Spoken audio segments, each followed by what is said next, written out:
Avoidant personality disorder is not just shyness, and it is not just fear of people. It is a deep, invisible war inside a human being who desperately wants connection, yet feels unworthy of it. Every single moment of their life, they want to be seen, loved, accepted, and understood. But at the same time, they are terrified of judgment, rejection, and emotional exposure. So they build walls so high that even they forget what life looks like outside those walls. An avoidant person often grows up feeling emotionally unsafe, criticized, ignored, or made to feel like they were never enough, and slowly their mind learns one painful lesson, that it is safer to stay invisible than to risk being hurt again and again. This is where avoidant personality disorder begins, not with arrogance, not with pride, but with shame. Shame of being seen, shame of speaking, shame of wanting love, shame of existing. They overthink every word they say. They replay every conversation. They blame themselves for things that were never their fault, and they assume that people secretly dislike them, even when there is no proof. Their mind constantly tells them, "You are boring, you are awkward, you are not good enough, you are a burden, you are replaceable." And because of this inner voice, they avoid friendships, opportunities, relationships, success, and even happiness. They don't avoid because they don't care. They avoid because they care too much. They care so deeply that rejection feels like death to them. They don't want attention, but they crave validation. They don't want spotlight, but they want to be valued. They don't want crowds, but they want belonging. And this contradiction breaks them silently. They watch others live freely, express themselves, love openly, and chase dreams while they stay trapped inside their own head, imagining a life they are too scared to touch. They often appear cold, distant, quiet, or uninterested. But inside, they are emotionally sensitive, thoughtful, romantic, and deeply loyal. They fall in love easily, but confess. Rarely, they admire people silently. They miss people deeply but never reach out. They suffer quietly and smile politely. And every night they ask themselves, "Why am I like this? Why can't I be normal? Why can't I just speak? Why can't I just try?"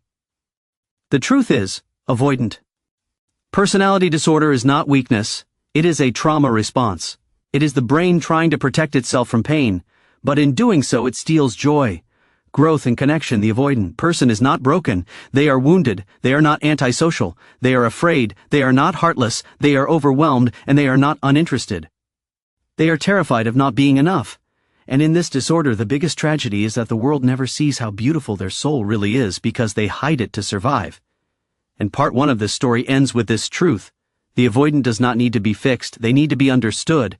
And once they are understood, their healing finally begins. Living with avoidant personality disorder means waking up every day with a heart that wants connection and a mind that screams danger at the same time. It means preparing sentences in your head before speaking and still choosing silence. It means typing a message and deleting it 10 times before finally not sending it. It means loving people deeply, but from a distance where you cannot be hurt. It means wanting to be chosen but never believing you will be. It means watching others laugh confidently while you analyze every small movement of your body, wondering if you look stupid, awkward, or unwanted. It means carrying kindness inside, but fearing that kindness will be misunderstood or rejected. The avoidant person becomes a master of imagination. They imagine conversations, relationships, success, and happiness in their mind because the mind feels safer than reality. In reality, there are risks in reality. Boring. They are deeply thoughtful. They are not weak. They are emotionally overloaded. They see rejection everywhere even when none exists, and this makes them walk away from opportunities that could have changed their life. They decline invitations. They avoid eye contact. They stay quiet in groups. They pretend they are fine being alone, but loneliness slowly becomes their shadow. They scroll through memories of moments they never lived. They wonder what could have been if they were braver, if they were stronger, if they were different.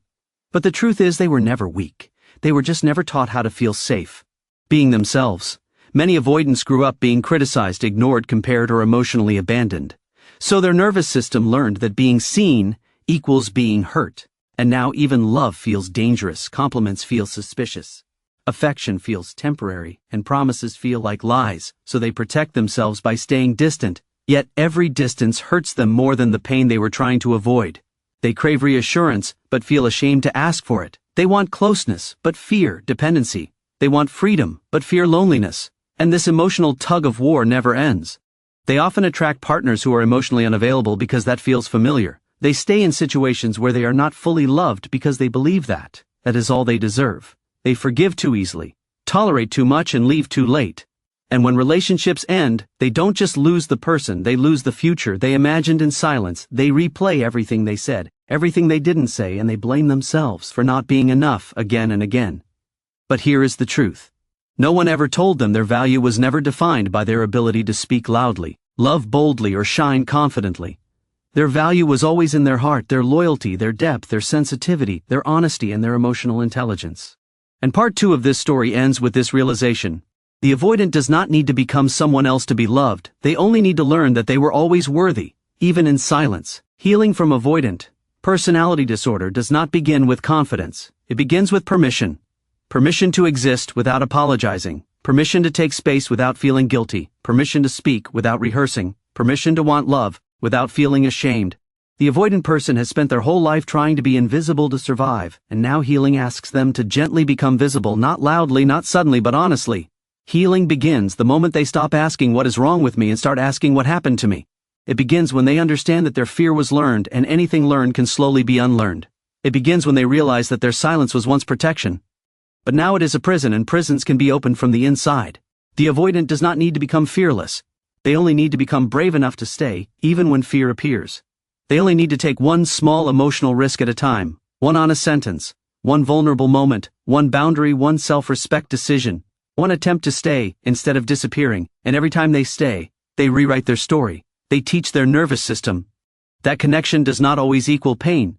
They teach their heart that rejection is not death, and they teach their mind that imperfection is still lovable. The avoidant learns that people cannot love the version of them they never show, and hiding their soul will never protect it. It only starves it of warmth, and slowly they begin to that they do not need to impress to be valued, they only need to be real. They learn that being rejected for who you are is far better than being accepted for who you pretend to be. They learn that confidence is not loudness, confidence is self-permission. They learn that love is not about perfection, it is about safety and consistency and emotional presence. And as they heal, they begin to speak more, not because they are no longer afraid, but because they are tired of abandoning themselves. They begin to choose relationships that choose them back. They begin to trust slowly, not blindly, but wisely. They begin to build a life that matches their soul instead of their fears. And one day they realize they are no longer hiding in the corner of their own story, they are finally standing in it. And part 3 ends with